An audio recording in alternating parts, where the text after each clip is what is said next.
guys, tawa ako ng tawa dyan kasi ang lakas ng trip ko dyan. Gumamit ako ng monopod habang nagdadrive ng motor.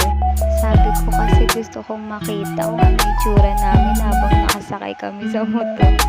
Tapos tingin ako ng tingin sa paligid namin kasi ang dami rin nakatingin sa amin. Mga kaming ewan dyan pero masaya.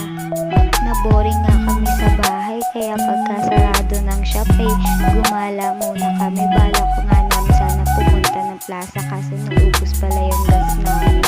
Tapos hihiya yung boy kasi kala niya vlogger ako. Sabi ko hindi sabi ko nagtitrip lang ako.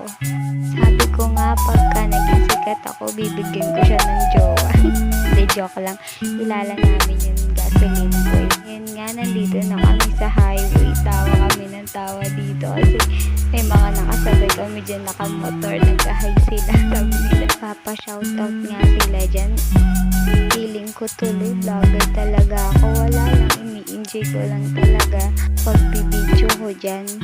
Pero balak talaga namin bumili ng makakain kasi nga di na kami kumakain ng kanin paggabi.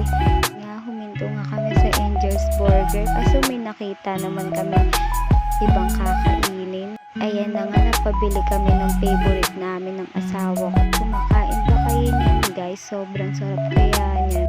Pag nakakita kami ng ganyan talagang kumakain kami.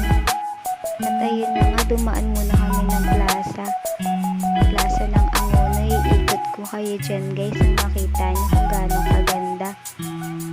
Basta tawa lang ako ng tawa dyan guys kasi nga dami tumitingin sa amin. Sabi ko, tara na, punta naman tayo sa Wawa.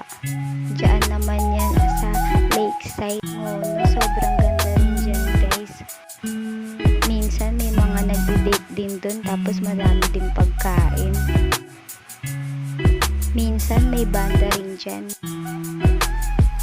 Pag napunta kayo ng Angono guys, sana mapuntahan nyo yung Lakeside Wawa. Sobrang sarap tumambay dyan. At marami ring tao dyan pag Sabado at Linggo.